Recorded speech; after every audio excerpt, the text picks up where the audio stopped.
Plenário, o senhor já conversou com o presidente Davi?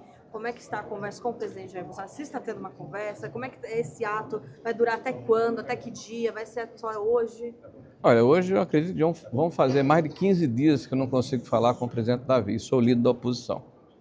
Então eu respeito muito o presidente Davi, né? Não tenho por que criticá-lo se ele tem posições pró-governo, porque ele também é um agente político, um agente público, tá? Agora, não dá para aceitar o fato de que ele não está conversando a respeito da instituição e o Congresso Nacional que ele preside, tá? Então, nós estamos tomando uma posição que eu entendo que é radical, mas não gostaria de estar na situação em que nós estamos aqui, para que haja uma conversa, um diálogo, para que nós possamos discutir uma pauta que, de fato, atenda uma parcela expressiva do parlamento brasileiro, né? E nós estamos falando aqui da questão, né, da abertura do processo de impedimento do ministro Alexandre de Moraes. Já tem 38 senadores que assinaram o requerimento, né? Nós estamos falando aqui da questão da anistia, né, que nós não entendemos por que a anistia não foi votada ainda. Aliás, vocês da imprensa falam que membros do Poder Judiciário pressionam os presidentes das duas casas para que esse processo não tramite. Se isso é verdade, isso é absolutamente descabido, né? Não é possível aceitarmos a interferência de um poder sobre um outro poder para tutelá-lo, né? Para impedir que haja a tramitação de projetos desse naipe. Porque se existem deputados e senadores que são contra a anistia, faz parte do jogo, é democrático, mas que isso seja colocado à luz do dia, né? Na hora em que os votos forem apurados e a discussão se estabelecer no âmbito do Congresso Nacional. Não é possível a gente aceitar, né, que ações cautelares, como foram impostas ao senador, e draconianas ao senador Marcos Duval, né, fiquem como se fosse uma coisa normal. Se congelar o salário dele, cartão de crédito, se impor tornozeleira quando ele volta dos Estados Unidos. Como é que ele vai fugir? Se ele fosse fugir, ele ficava lá, não tinha voltado para cá. Então, claramente, não é uma medida para impedir a fuga, é uma medida talvez para intimidá-lo, para apequená-lo. E veja, ele representa a instituição, ele é um senador da República, com centenas de milhares de votos de eleitores do Espírito Santo. Então, independente do cidadão ou do que ele falou, né, o que me inspira é o privilégio da instituição, da inviolabilidade do mandato parlamentar, né?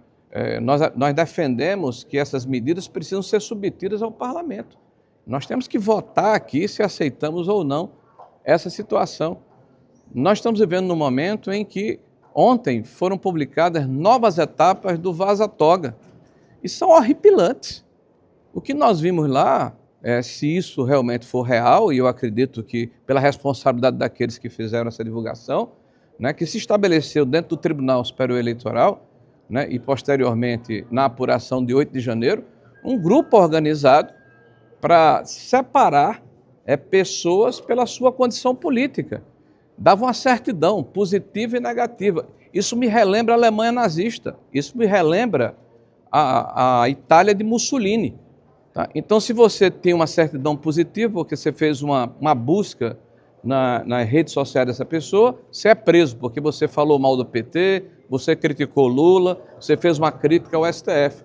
Se você não criticou e não teve nada contra você, então você tem uma negativa, você pode ser solto. Ora, teve gente que teve uma das pessoas que foi processada porque tem uma crítica de 2018 contra Lula, né? E isso tá dito pelo Tagliaferro, que tem conversas gravadas com a chefe de gabinete do então ministro, do atual ministro Alexandre de Moraes. Isso é muito grave. Aí eu fico preocupado, será que não é uma cortina de fumaça que está sendo levantada para não se discutir assuntos tão sérios como esse?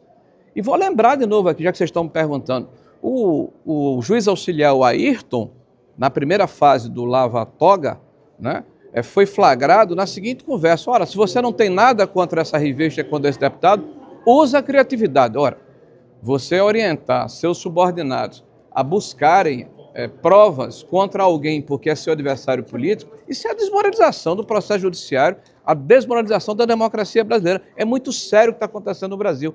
Independente de esquerda ou de direita, eu vou repetir aqui o que eu disse anteriormente. Gente, lembre-se que pau que dá em Chico, dá em Francisco, ou a imprensa brasileira.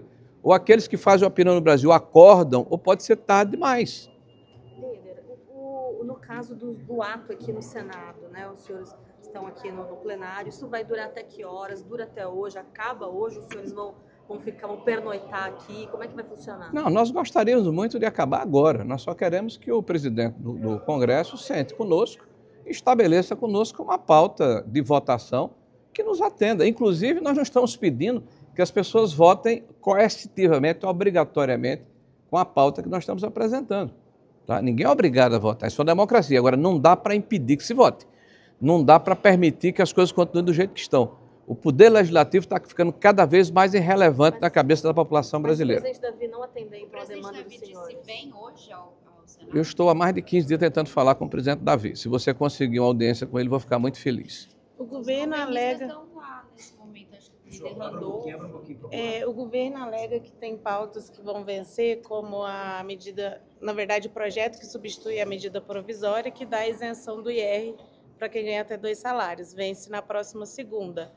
Não tem acordo assim para exceções. Nós temos todos os acordos do mundo, basta o presidente sentar conosco e combinar uma pauta, né, e depois garantir que essa pauta de fato será colocada em prática, né, que é a questão da anistia, que é a questão do impeachment, da abertura do processo de impedimento do ministro Alexandre de Moraes, que é a questão de se votar essas medidas coercitivas que foram colocadas contra o senador Marcos Duval. Então, são problemas que são fáceis de serem resolvidos, são projetos de lei que tramitam na casa. Nós não queremos nada que seja extraordinário nem exorbitante. Nós estamos querendo apenas exercer o nosso papel aqui como legislador.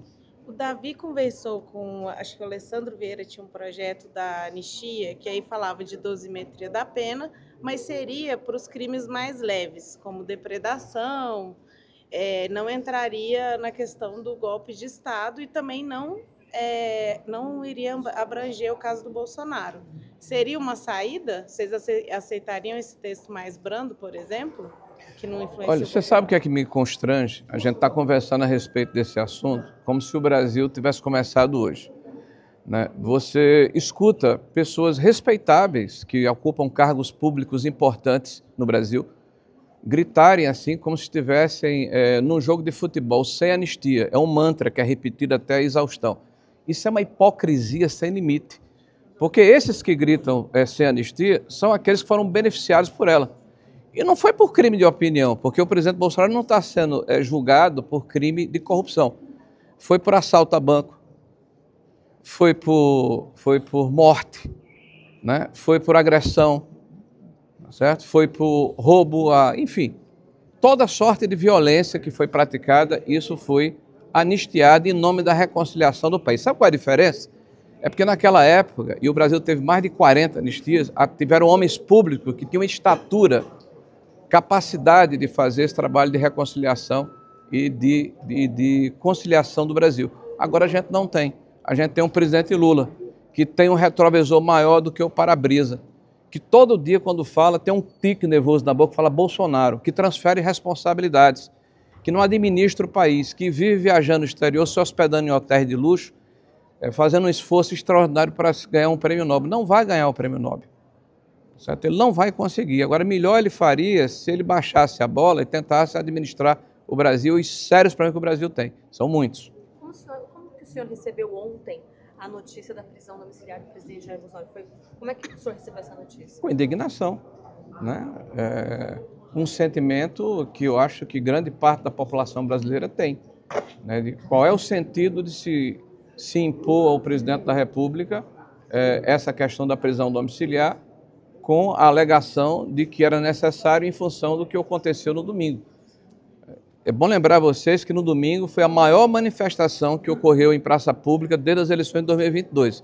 Nós estamos falando de mais de 100 cidades, mais de 1 milhão de pessoas na rua, a pedido do grande líder do país, que chama-se Jair Messias Bolsonaro, da direita brasileira. Eu acho que a esquerda tem muita dificuldade, né, porque sabe que não consegue colocar pessoas nas ruas, né? Então é um sentimento de indignação. Ok? Obrigada, líder. Sou liberado?